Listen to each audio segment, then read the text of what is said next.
Salutations, my name is Summer, and this is Cozy Reading with Quaker Cats, and this is Sylvie. Uh, Wanting to show herself today, I guess, and Ben Church is in the window.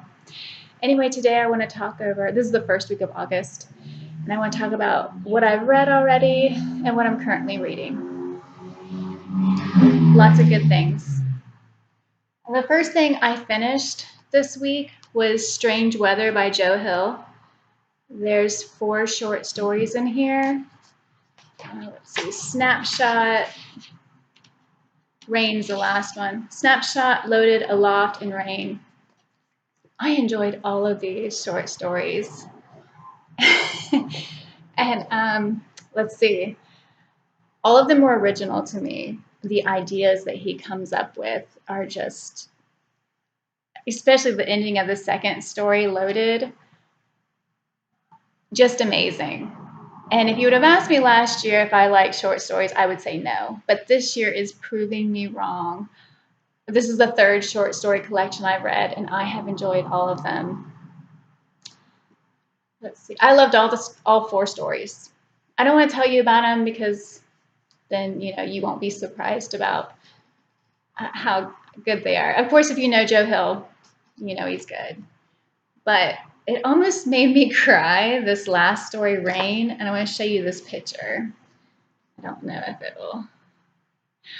I have always wanted a hairless cat, and just this photo of this cat suffering, and then it is in the story. Spoiler. It was heartbreaking. Anyway, great book. I couldn't put it down. That's why I've read it within a week. I just couldn't get enough of this, so I recommend it. The second book I read was on the Great American Reads list. I had no expectations for this book, The Little Prince by Antoine de Saint-Exupéry. I know I pronounced that wrong, but I had no expectations for this. I thought, oh, it's just a, kid's book, and I was very wrong. This book is wonderful. There's this undercurrent of sadness throughout the whole book. It's about this man who meets this little boy, and he calls him the Little Prince. And everything you read, there's this something underneath it, or something deeper into what you're reading, if that makes any sense. And there's so many great lines about how our eyes are blind, it's the heart that sees.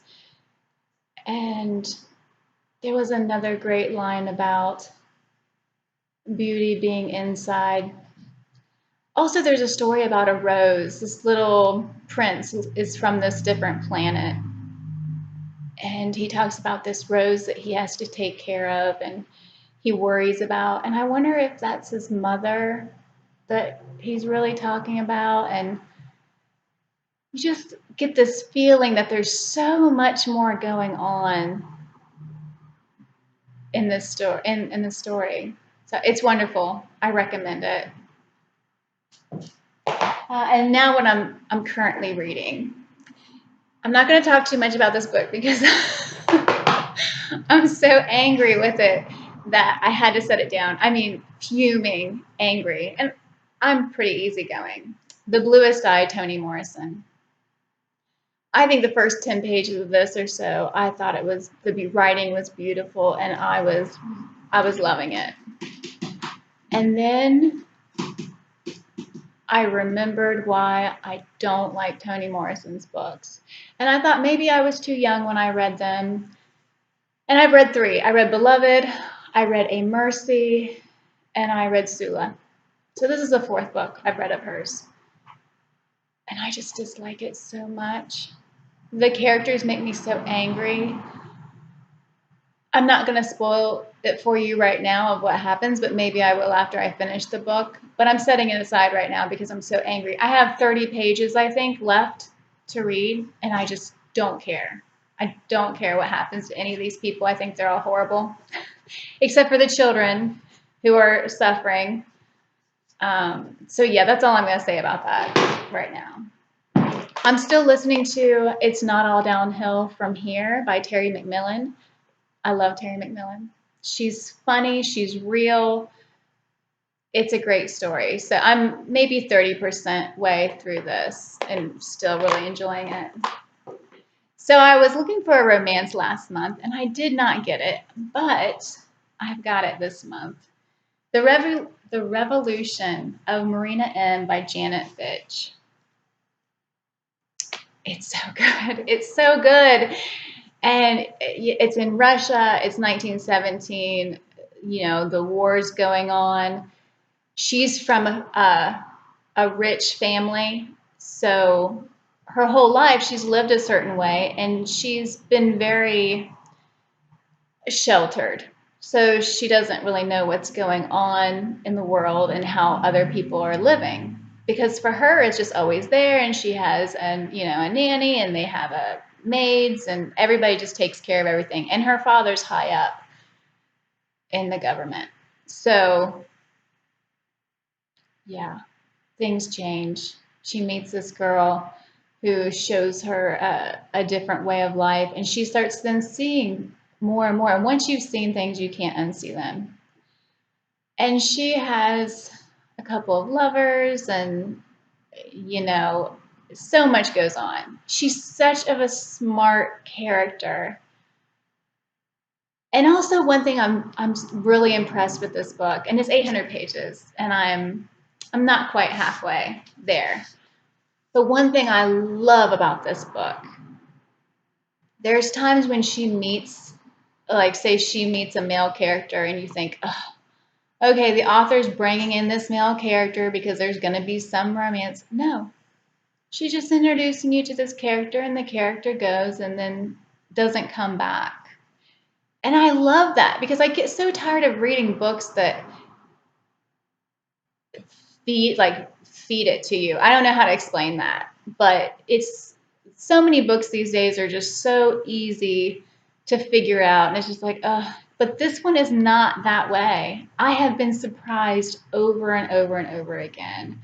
So I'm really enjoying this. But in saying that, I am setting everything aside for this weekend, and it's going to be a busy weekend. But I'm setting everything aside because my friend has been reading I Know This Much Is True by Wally Lamb, and he has surpassed me. He's like way ahead. So I'm putting things on hold right now, and I'm going to focus on this. I am still loving this. I've talked before about what this is about. It's about Dominic Birdsey and his twin Thomas, and his twin has schizophrenia, and it's about him growing up with all those experiences and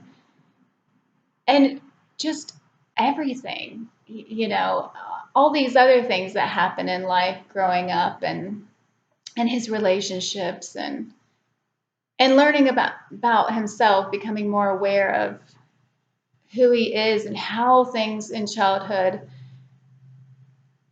affect us as adults, and what we need to let go of or forgive in ourselves for how we were back then, because that whole better, you do better. So I'm loving it. So I'm excited now that he's into it and he's enjoying it too. I'm on page 560, and this is what I'm going to be getting into tonight. So, well, that's everything that I read or am reading this week.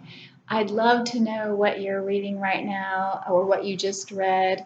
If you've read any of these, if you have any insight on the Bluest Eye or Toni Morrison's books, because Sylvie just jumped on here. I feel like I need somebody to say, just enlighten me when it comes to Toni Morrison, because for me, it just seems like it's horrible relationships and just a huge struggle. And I just don't want to have anything to do with it. So anyway, thank you for watching, and I hope you have a great weekend. Bye.